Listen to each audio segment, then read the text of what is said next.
গল্পের শুরুতে আমরা সাইবেরিয়ার একটি জেল দেখি, যেখানে অনেক জার্মান সৈনিককে সারিবদ্ধভাবে দাঁড় করানো হয়েছিল। আসলে দ্বিতীয় বিশ্বযুদ্ধ শেষ হওয়ার পর রাশিয়া প্রচুর জার্মান সৈনিককে বন্দী করে কয়লার খনিতে দিনরাত কাজ করাতে শুরু করে। যদিও এই জেলের নিরাপত্তা তুলনামূলকভাবে কম ছিল, তবুও কেউ পালানোর চেষ্টা করতো না, কারণ জেলটির চারপাশে ছিল কেবল বরফ, আর এটি থেকে সবচেয়ে কাছের জনবসতি 14 কিলোমিটার দূরে ছিল। পালানোর চেষ্টা করলে সাইবেরিয়ার জমাট বাঁধা ঠান্ডায় মৃত্যু নিশ্চিত ছিল। তবে বন্দীদের মধ্যে একজন ছিল খুব তীক্ষ্ণ মনের, যার নাম ক্লেমেন্স ফোরেল। সে এই জেল থেকে পালিয়ে তার স্ত্রী ও মেয়ের কাছে যেতে চাইতো। তাকে 25 বছরের সাজা দেওয়া হয়েছে, যা সে কিছুতেই মেনে নিতে পারছিল না। ভাগ্যক্রমে একদিন সে পালানোর সুযোগ পায় এবং একটি কয়লাবাহী মালগাড়িতে চড়ে পালিয়ে যায়।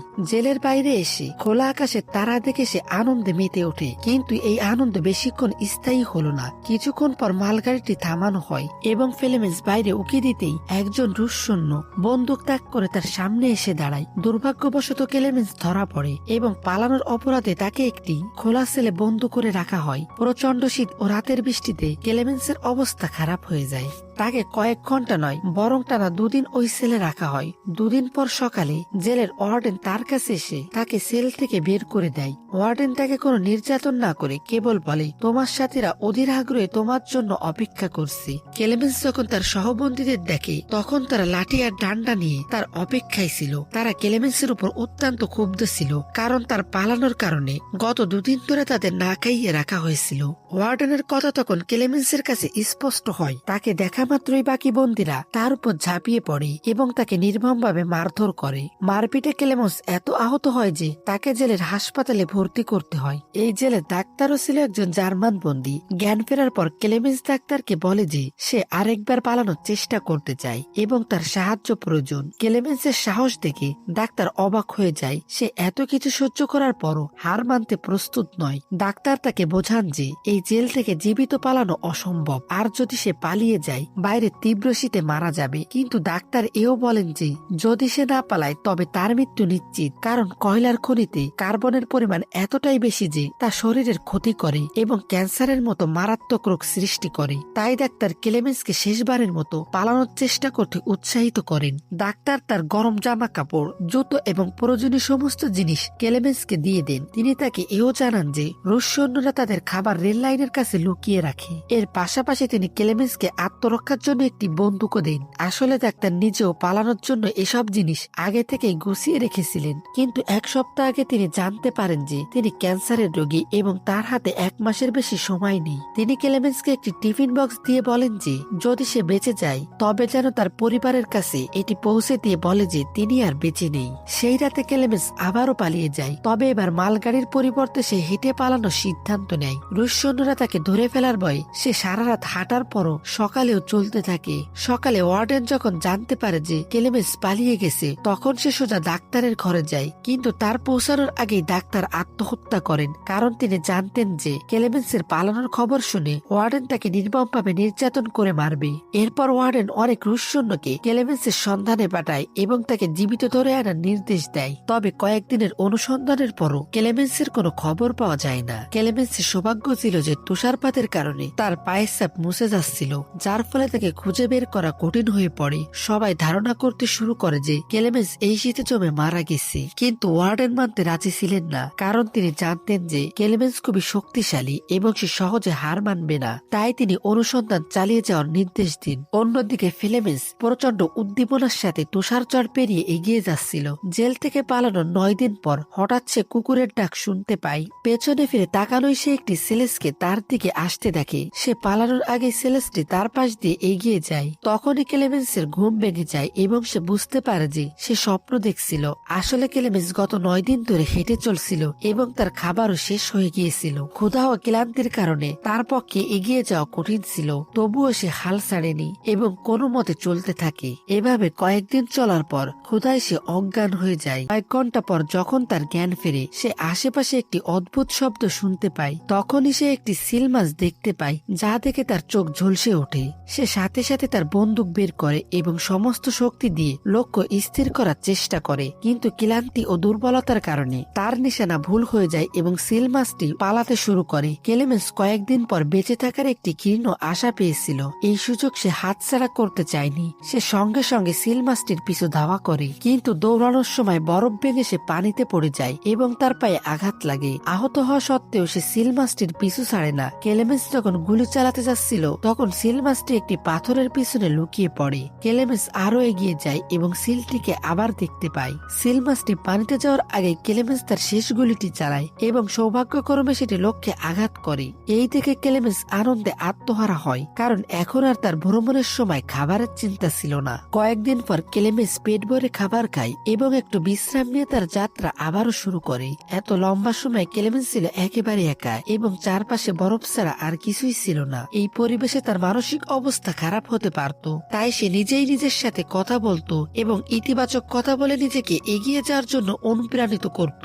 এর সাথে সাথে সে সব সময় কম্পাসের সাহায্যে তার রাস্তা দেখত, যাতে সে এই বরফের উপত্যকায় কোথাও হারিয়ে না যায়। এভাবে দিন কাটতে থাকে এবং তারপর মাস। টানা 2 মাস হাঁটার পর ক্লেমেন্স এই বরফের মাঠে একটি ছোট্ট গাছ দেখতে পায়। এই গাছটি দেখে ক্লেমেন্স এতটাই খুশি হয় যে মনে হয় সে যেন কোনো গুপ্তধন পেয়ে গেছে এবং সে দৌড়ে গিয়ে গাছটিকে জড়িয়ে ধরে। আসলে এই গাছটি এই ইঙ্গিত দিচ্ছিল যে ক্লেমেন্স টানা 2 মাস হাঁটার পর এই বরফের মাঠ পার হয়ে এসেছে এবং এবার সামনে জঙ্গল শুরু হতে চলেছে। সামান্য এগিয়ে যাওয়ার পরে ঠিক তাই হয় যা সে ভেবেছিল। এবার এখান থেকে জঙ্গল শুরু হবে। বরফের এলাকা শেষ হচ্ছে। জঙ্গলে সে খুব খুশি ছিল। সে কাঠ সংগ্রহ করে আগুন জ্বালায় এবং বহু মাস পর প্রথমবার শান্তিতে ঘুমায়। তবে পরের দিন তার জন্য শান্তি ছিল কিনা তা কেউ জানে না। অন্যদিকে আমরা ওয়ার্ডেনকে দেখি যে তখনও ক্লেমেন্সের সন্ধানে ছিল এবং সে তার অনুসন্ধান দলকে 500 কিলোমিটারের মধ্যে ক্লেমেন্সকে খুঁজে বের করার নির্দেশ দেয়। এদিকে ক্লেমেন্স এক জঙ্গল দিয়ে এগিয়ে যাচ্ছিল। এমন সময় সেখানে তীব্র বরফের ঝড় আসে। ঝড় এত জোরে ছিল যে বড় বড় গাছও গোড়া থেকে উপড়ে পড়তে শুরু করে। ক্লেমেন্স যখনই এগিয়ে যাওয়ার চেষ্টা করে একটি বড় গাছ সোজাসুজি তার উপর এসে পড়ে। ক্লেমেন্সের ভাগ্য ভালো ছিল যে সন্ধ্যায় 2জন লোক সেখান দিয়ে যাচ্ছিল, যারা সোনা খুঁজছিল। তারা ক্লেমেন্সকে দেখতে পায় এবং সঠিক সময়ে তার জীবন বাঁচায়। এরপর সেই 3 জন একসাথে এগিয়ে চলে এবং কয়েকদিন ভ্রমণের পর বরফের মাঠ থেকে বেরিয়ে আসে। পথে তারা একটি নদী দেখতে পায়, যা পার হওয়ার জন্য তারা কাঠ দিয়ে একটি নৌকা তৈরি করে। নদী পার হওয়ার সময় তারা নিজেদের মধ্যে কথা বলতে থাকে এবং একে অপরের ছোটবেলার গল্প শোনাতে থাকে। কিন্তু এরই মধ্যে নদীর স্রোত তীব্র হয় এবং নৌকা নিয়ন্ত্রণহীন হতে শুরু করে। এমন অবস্থায় তাদের একজন সঙ্গীর ভারসাম্য বিগড়ে যায় এবং সে সোজা পানিতে পড়ে যায়। সে সাঁতার জানত না এবং ডুবে যেতে শুরু করে। এটা থেকে ক্লেমেন্স পানিতে ঝাঁপিয়ে পড়ে এবং কোনো মতে লোকটিকে তীরে এনে তার জীবন বাঁচায়। অন্যদিকে তাদের অন্য সঙ্গীটি তাদের দুজনকে ডুবে যাওয়ার জন্য ছেড়ে দিয়ে একা এগিয়ে যায়। সেই সঙ্গীটি ছিল খুবই লোভী। সে ভেবেছিল যে তারা দুজন মারা গেছে, আর লোভের বশে সে তার বন্ধু সোনাও নিজের কাছে রেখে দেয়। কিছুক্ষণ পর যখন ক্লেমেন্স ও অন্য লোকটি তাঁবুতে পৌঁছায়, তখন সেই লোকটি তার বন্ধুর উপর খুব রাগ হয় এবং সে তাকে গুলি করে হত্যা করে। এরপর ক্লেমেন্স ও সেই লোকটি জিনিসপত্র নিয়ে যাত্রা অব্যাহত রাখে। তারা দুজন এই আশায় কয়েক মাস ধরে চলতে থাকে যে কোনো জনবসতি খুঁজে পাবে। কিন্তু আবারও শীতকাল চলে আসে এবং চারপাশের জঙ্গল বরফের সাদা চাদরে ঢেকে যায়। সেই লোকটির কাছে থাকা মালপত্র বেশ ভারী ছিল, তাই বরফে তার চলতে অসুবিধা হচ্ছিল। এটা দেখে ক্লেমেন্স তার বোঝা হালকা করার চেষ্টা করে এবং বলে যে কিছুক্ষণ তার জিনিসপত্র তাকে দেয়। কিন্তু এখানে সেই লোকটির মনে সন্দেহ জাগে যে হয়তো ক্লেমেন্সও তার সোনা চুরি করতে চায়। তাই সে ক্লেমেন্সের উপর হামলা করে, তাকে ধাক্কা মেরে ফেলে দেয়, যার ফলে ক্লেমেন্স অজ্ঞান হয়ে যায়। কিছুক্ষণ পর ক্লেমেন্সের জ্ঞান ফিরে এবং সে দেখতে পায় যে একদল নেকড়ে তার দিকে আসছে। নিজের জীবন বাঁচানোর জন্য সে একটি গাছে ওঠার চেষ্টা করে, কিন্তু গাছে ওঠার সময় একটি নেকড়ে তার পা ধরে ফেলে। গাছটিও দুর্বল ছিল এবং মাঝখান থেকে ভেঙে যায়, ফলে ক্লেমেন্স নিচে পড়ে যায়। এবার ক্লেমেন্স নিশ্চিত হয় যে তার মৃত্যু আসন্ন। ঠিক তখনই হঠাৎ গুলি চলার শব্দ শোনা যায়। ক্লেমেন্স চোখ খুলে দেখে যে কিছু নেকড়ে মরে গেছে এবং যারা বেঁচে ছিল তারা পালিয়ে গেছে। আসলে এলাকার শিকারীরা এসে তার জীবন বাঁচিয়েছিল। তারা তাকে তাদের গ্রামে নিয়ে যায়, যেখানে গ্রামের লোকেরা তার চিকিৎসা করে। বছরের পর বছর কঠোর পরিশ্রমের পর ক্লেমেন্স অবশেষে একটি জনবসতিতে পৌঁছাতে পেরেছিল। মানুষকে দেখে সে খুবই খুশি হয়। সে কয়েকদিন গ্রামে থাকে এবং লোকেরা তার প্রচুর যত্ন নেয়। একদিন গ্রামে একটি চিঠি আসে, যা আর কারো নয় বরং ওয়ার্ডেনের পক্ষ থেকে ছিল। এতে লেখা ছিল যে একজন জার্মান সৈনিক তাদের জেল থেকে পালিয়ে গেছে এবং কেউ যদি তাকে আশ্রয় দেয় তবে তাকে বিশ্বাসঘাতক বলে গণ্য করা হবে। এখন বাধ্য হয়ে ক্লেমেন্সকে সেই গ্রাম ছেড়ে যেতে হয়, কারণ সে যদি না যেত তবে ওয়ার্ডেন এই গ্রামবাসীকেও শাস্তি দিত।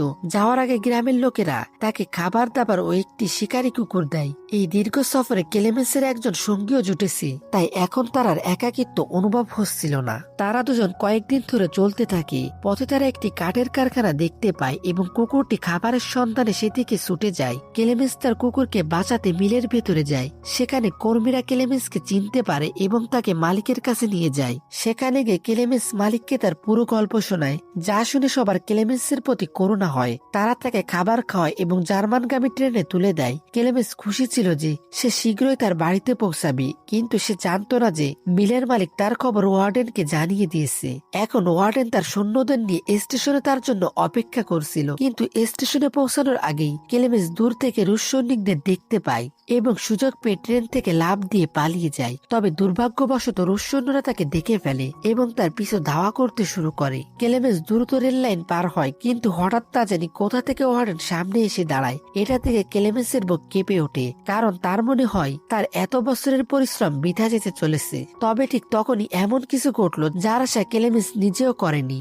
এখানে ওয়ার্ডেন তার পথ ছেড়ে দেয় এবং তাকে এগিয়ে যেতে অনুমতি দেয়। প্রথমে ক্লেমেন্স বিশ্বাস করতে পারেনি, কিন্তু তবুও সে সাহস করে এগিয়ে যায়। আসলে ওয়ার্ডেন ক্লেমেন্সের বেঁচে থাকার প্রবল আকাঙ্ক্ষা ও সাহস দেখে বেশ অনুপ্রাণিত হয়েছিল, তাই সে ক্লেমেন্সকে গ্রেপ্তার না করে তাকে নিজের দেশে ফিরে যেতে দেয়। আর তখনই ওয়ার্ডেন তাকে বলে, এই যুদ্ধটা ছিল মাত্র 2 সৈনিকের মধ্যে, একজন আমি একজন তুমি, আর এতে তুমি জিতে গেছো, যাও তোমার জীবন যাপন করো। অবশেষে ক্লেমেন্স সে সীমান্ত পার হয় এবং তার দেশ জার্মানিতে পৌঁছায়। এরপর সে তার বাড়ির কাছে যায়, যেখানে সে তার মেয়ে ও স্ত্রীকে দেখে। কিছুক্ষণ পর তারা দুজন গির্জায় যাওয়ার জন্য বাড়ি থেকে বের হয়, আর ক্লেমেন্সও তাদের পিছু নিতে গিয়ে গির্জায় এসে পৌঁছায়।